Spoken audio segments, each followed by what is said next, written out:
Ada sebuah industri rumahan di Surabaya, Jawa Timur yang memproduksi berbagai jenis kerajinan tangan. Uniknya, seluruh karyawan di home industry ini adalah kaum difabel. Sejak berdiri pada tahun 1995, sudah ada ratusan difabel yang dikaryakan di Tiara Handicraft. Sang pemilik home industry ini mengaku tidak pernah mengalami kesulitan untuk menanamkan kemampuan pada setiap difabel. Hanya saja, yang menjadi tantangan adalah menggerakkan para difabel untuk mau keluar dari zona nyaman. Alhasil karya para difabel ini pun memiliki kualitas bagus dan bersaing dengan produk lain yang dijual di toko pada umumnya. Dengan harga yang terjangkau, membuat produk karya difabel ini semakin diminati oleh pasar. Bahkan produk Tiara Handicraft pernah diekspor ke berbagai negara, salah satunya adalah Amerika Serikat.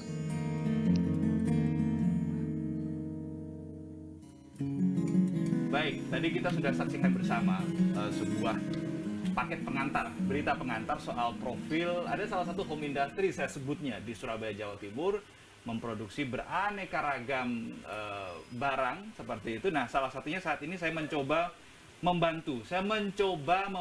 Insya Allah jadinya benar. Betul begitu ya, Bu Titi Winarti. Nah, ini Bu Titi Winarti adalah pemilik dari Tiara Handicraft, yang pada kesempatan kali ini Bu Titi juga akan berbagi cerita, berbagi kisah. Tapi sebelum Ibu cerita, saya tolong dijelaskan, saya disuruh ngapain ini, Bu?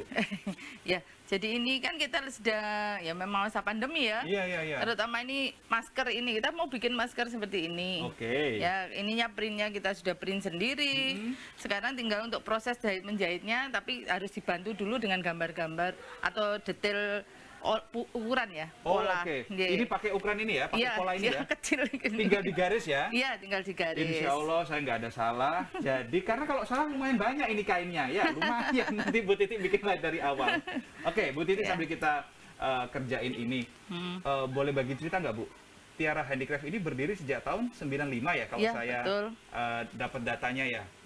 Nah, sejak tahun 95 sampai sekarang itu, apakah semua karyawannya memang murni semuanya adalah jenengan memperkerjakan difabel atau seperti apa, Bu? Ya memang tidak langsung. Awal-awal itu saya dengan Karang Taruna di sini, Bu PKK.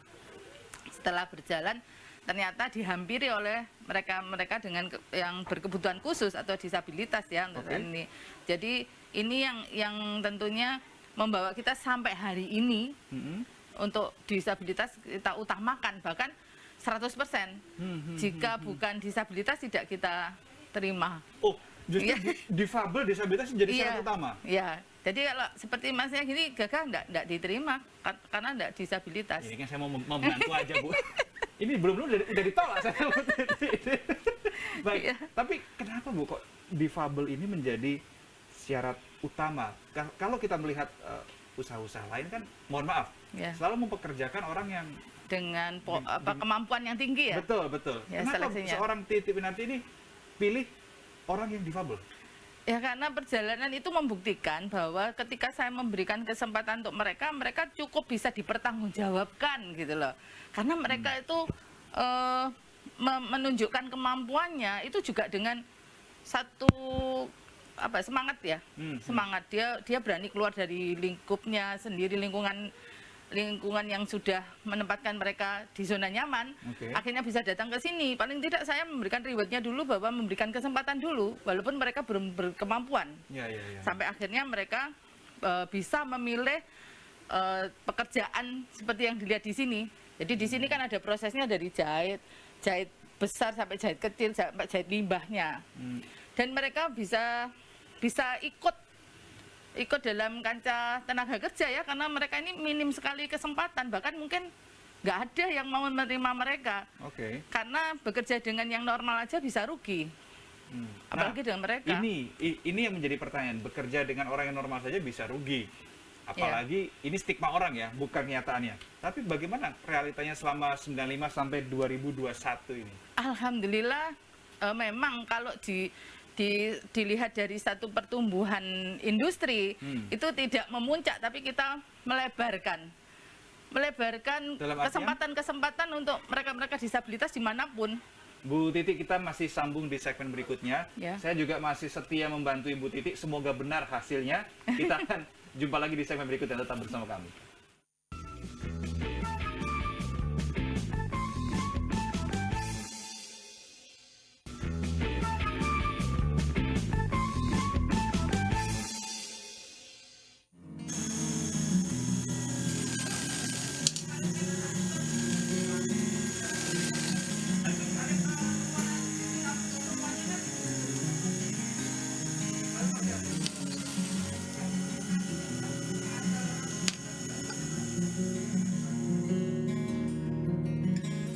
udah jadi 2 lembar. 2 lembar, dikit banget ya. Bener ya Bu ya, polanya ya? Iya, betul. Saya tadi sempat pada saat segmen 1 sempat diem gitu sebentar gitu, ini patternnya gimana, polanya, akhirnya bener. Bu Titi, kita lanjut.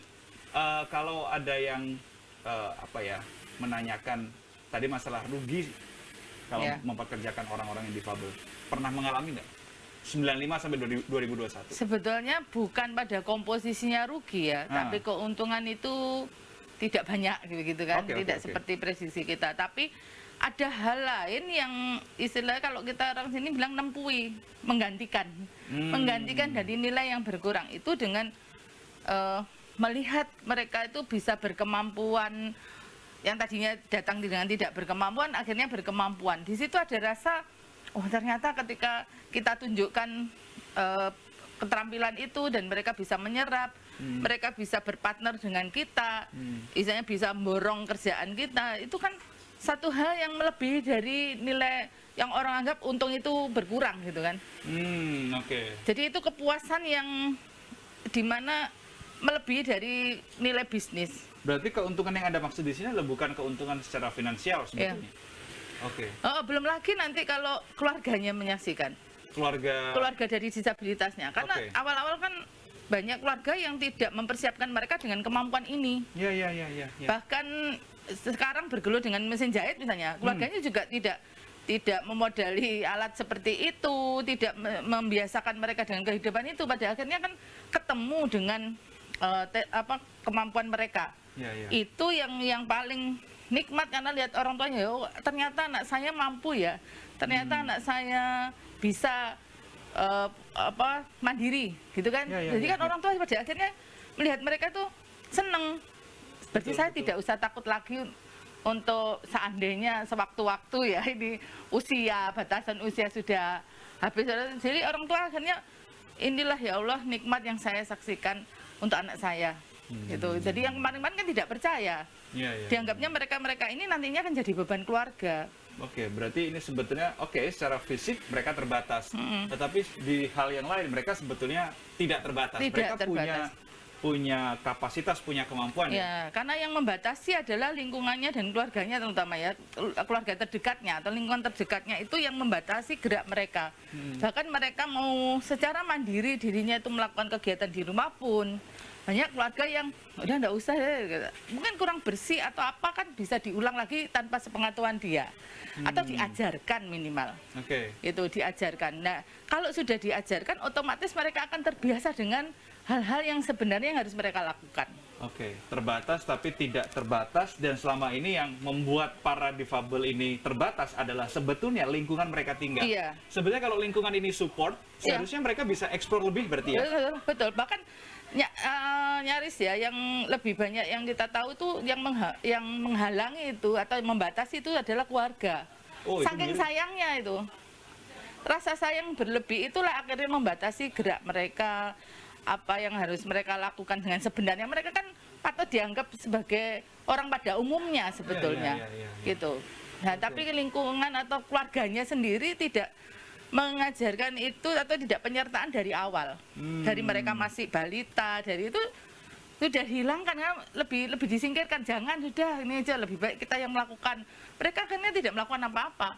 Ekspresi atau perasaan sayang itu diwujudkan dengan hal yang membatasi akhirnya. Rasa sayang yang berlebih itu akhirnya membatasi. Ini insight yang baru buat kita. Tapi Bu Titi, sejak tahun 95 kira-kira sudah ada berapa difabel yang come and go di 800 lebih, bahkan mungkin kalau sekarang sudah hitungan 900-an ya. 900-an yang beredar, yang ya alumni ya, kita katakan mereka alumni walaupun mungkin dari mulai kesininya 3 hari ataupun sampai berbulan-bulan bahkan bertahun-tahun ada. Ada bertahun-tahun di sini? Ada. Oke. Jadi itu semua kan tergantung mereka kesiapannya. Kalau memang dirasa cukup apa yang mereka sudah ambil dari sini atau dipelajari dari sini, mereka bisa mewujudkan di luar sana lebih baik, mereka akan keluar. Gitu. Mewujudkan di luar sana lebih baik dalam artian kalau mereka buka usaha sendiri. Iya, kalau mereka jadi entrepreneur benar-benar mereka siap jadi entrepreneur. Kalau mereka jadi pekerja, mereka betul-betul siap jadi pekerja yang berusaha untuk bisa diterima dan dipercaya bahwa mereka itu berkemampuan. Itu kan berat banget gitu. Tapi kan Iya, mereka iya, tuh iya, iya. kesiapannya yang kita siapkan. Oke, tapi Anda nggak apa-apa Bu kalau misalkan ada Yang mandiri. ya, yang mandiri kemudian membuka usaha berbekal nggak ilmu apa-apa. dari Bu Titi. Justru itu yang pembekalan seperti kemandirian itu kita utamakan. Karena di sini kan mereka rata-rata akan kembali ke wilayahnya. Oke, Nah, kalau di wilayahnya tidak berkemampuan apa-apa, bagaimana coba? Mereka akan jadi beban, jadi Ya, ya, ya. cibiran, bahkan mereka akan down untuk menerima semua itu. Ya, Di sini dia berkemampuan terus pulang diperlakukan yang sama dengan ketidakmampuan. Balik lagi, Nah, percuma. gitu lah. Itu mereka kita ajak untuk menyiapkan. Kalau memang mobilitasmu terbatas atau kemampuanmu langkah terbatas, ya usaha di rumah aja. Tapi kalau kamu masih bisa mandiri, masih takut untuk itu semua, jadi pekerja yang baik. Oke, Bu, ini kan Anda bilang 900-an orang ya, dari 95 ya, Ya. sampai sekarang. Nah, Anda juga menyebutkan bahwa ini mostly dari luar Surabaya. Tinggalnya di mana, Bu, kalau mereka bekerja di sini? Ada di sini. Jadi ini memang rumah kebutuhan Bang ya. Jadi dulunya tidak seperti ini, tapi kita akhirnya nyiapin nambah tempat. Bahkan dulu sebelum ruang tidurnya ada, mereka tidur di bawah-bawah mesin jahit, di lorong-lorongnya mesin jahit begitu. Pada akhirnya kita bisa memfasilitasi ini. Alhamdulillah untuk yang putri tidur di ruang bawah, yang putra tidur di atas. Itu Ibu sediakan sendiri? Iya. Mereka- Free untuk mereka. Oh, free? Free. Makan-makan gimana makan? Free. Waduh. Sawahnya masih se-Indonesia. Itu kan mereka kan kalau kita mau tidak takut Tapi sudah digaji sama juga penjara. sama Bu Titi? Iya, kita gaji dengan sistem upahnya borongan. Maksudnya gimana, Borong? Jadi kalau misalnya ini Mas yang menghasilkan 10 ya saya bayar 10. Oh, oke. Gitu. Walaupun itu diselesaikan 2 hari, 10 ya 10. Dibayar 10 tetap Iya. ya? Oh, saya harus ngebut ini mumpung lumayan. Kalau sehari mereka dapat banyak ya, kita hitung sebanyak yang mereka hasilkan. Ini untuk dorongan mereka mengukur kemampuan. Jadi saya tidak sistemkan secara harian. Karena bagi mereka ini kurang kompetisi untuk memacu dirinya. Oke. Itu. Baik, Gitu. Bu Titi, kita sambung di segmen berikutnya ya. Ya. Kita masih punya satu segmen lagi untuk ngobrol soal Tiara Handicraft ini. Pemirsa tetap bersama kami, Bincang Pagi akan kembali.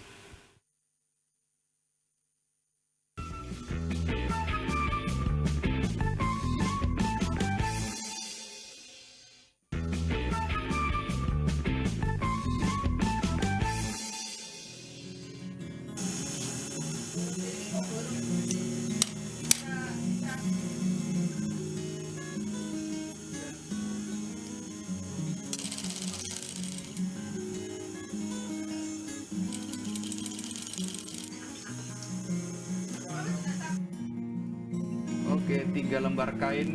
Habis ini saya sudah selesai, Bu Titi ya. Jadi total ada berapa, Bu, nanti Bu, borongan, Bu? Bu Titi, kita ngomong ke depan nih, soal ya proyeksi ke depan lah. Tiara Handicraft ini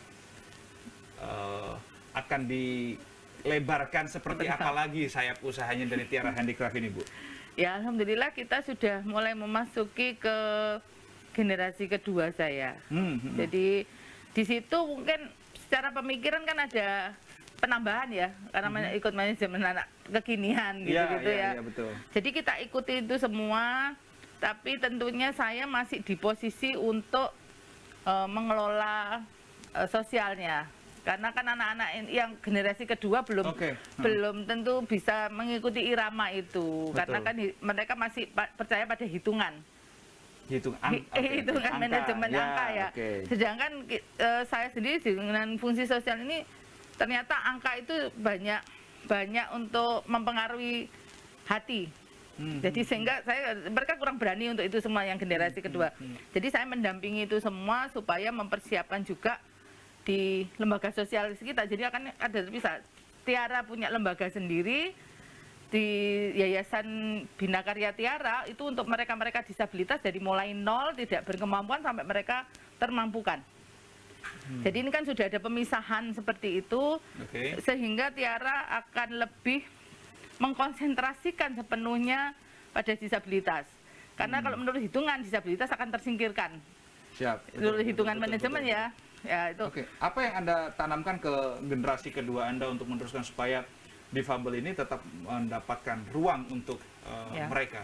Jadi saya bawa generasi kedua saya itu untuk berpikiran bahwa ketika disabilitas ini dengan keberagamannya, kekurangannya secara fisik pun juga beragam, Iya. akan banyak bentuk-bentuk handmade yang memiliki nuansa keberagaman.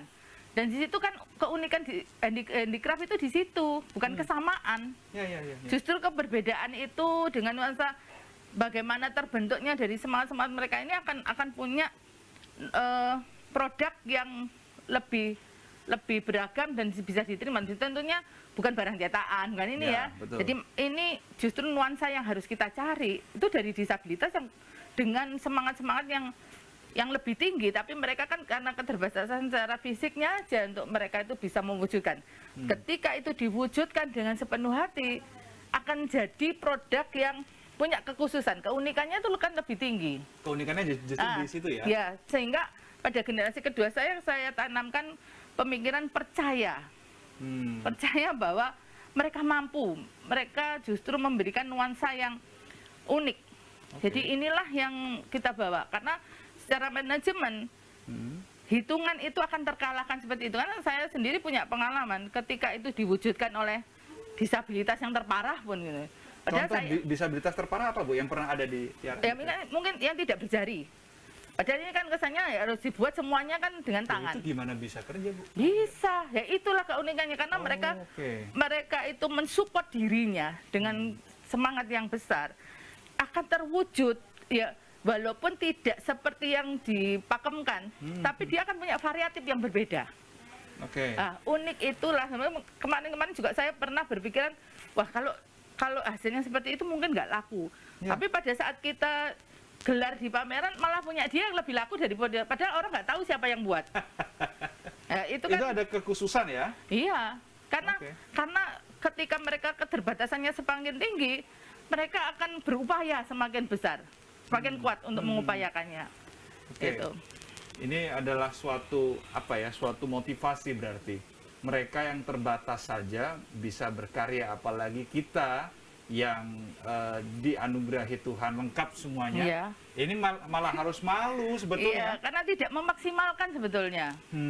Karena disabilitas yang terbatas itu memaksimalkan. Berarti Anda percaya di dunia ini sebenarnya tidak ada yang tidak bisa? Iya, semua bisa. Karena Allah mengizinkan mereka berada di bumi ini. Itu kan dengan manusia itu punya derajatnya tinggi untuk memikirkan.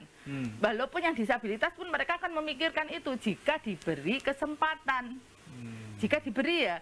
Karena kan tidak banyak yang bisa diberi kesempatan seperti itu. Berarti kuncinya supaya difabel ini, para disabilitas ini bisa mandiri, ya mereka harus dikasih ruang. Iya, kasih apapun ruang. itu wujudnya. Iya. Karena kan semua doanya sama, mohon rezeki, dia juga mohon rezeki. Allah tidak akan membiarkan hambanya yang meminta itu tidak terkabulkan, pasti dikabulkan, gitu loh. Bu Titi, singkat saja, apa yang menjadi pesan Anda kepada masyarakat ya, secara luas terkait dengan mungkin tidak hanya soal Tiara Handicraft, tapi lebih ke hal yang lain, hal yang lebih luas, bagaimana kita optimalisasi teman-teman yang difabel, bagaimana teman-teman difabel ini bisa mendapatkan ruang. Mungkin ini juga untuk pemerintah. Apa pesan Anda? Ruang yang tercepatnya adalah dari lingkup terdekatnya dulu. Karena ruang di luar sana, pemerintahan, dari lembaga-lembaga atau masyarakat itu sebetulnya tanpa di warning sudah memberikan itu semua. Cuman kan ruang terdepannya dulu dari keluarga itu paling tidak mensupport mereka untuk berkesempatan. Jadi keterbatasan itu jangan betul-betul jadi yang terbatas begitu. Jadi kalaupun pertumbuhannya mereka tidak sama seperti orang pada umumnya, kan tidak ada tumbuh satu tingkat atau satu titik aja sudah, itu support terbesarnya akan membangun mereka untuk lebih ke tingkat-tingkat berikutnya. Kalau untuk pemerintah insya Allah perhatian itu ada, ruang-ruang itu banyak. Pasti ada ya? Iya pasti ada. Dengan sekarang kita mempersiapkan bahwa ruang itu bukan sekedar proyek. Iya. Baik. Jadi betul-betul menaungi disabilitas.